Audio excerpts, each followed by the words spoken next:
16வது நாள் காரியம் முடிகிற வரைக்கும் யாரும் பேச முடியாத அளவுக்கு மிகுந்த வலியோட இருந்துகிட்டு இருக்கோம். நீங்க அவங்க உண்மையிலே 16 நாள் எப்படி துக்கம் அனுபவிச்சாங்கன்னு தெரியும். ஆதவர்ஜுனா போய் பேஸ்கெட் பால் விளையாண்டு துக்கம் அனுசரிச்சாரு.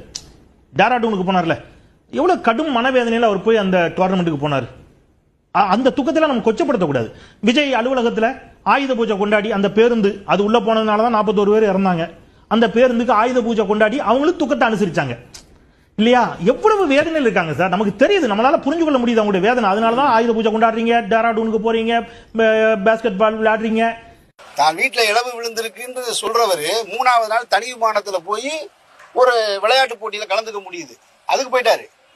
நேற்றைக்கு கொடுத்த இந்த வார்த்தையை நீங்க 16வது நாள் காரியம் முடிகிற வரைக்கும் பேச மாட்டோன்றது, நீங்க உத்தரகாண்ட்ல இறங்கி நிற்கும் பொழுது ஏஎன்ஐ செய்தியாளர் பெண் செய்தியாளர் கேட்கும்போது அவங்க கிட்ட சொல்லிட்டு போயிருக்க வேண்டியன. 16 நாள் காரியம் முடிஞ்சதுக்கு அப்புறம் பேச இங்கிலீஷ்ல கூட சொல்லிட்டு போயிருக்கலாமே. அங்க இருந்து ஏன் ஓடுறீங்க? வராத போனை எடுத்து காதுல வச்சுட்டு போறீங்களே, போனே வரல, சும்மா காதுல வச்சுட்டு போயிட்டே இருக்கீங்க.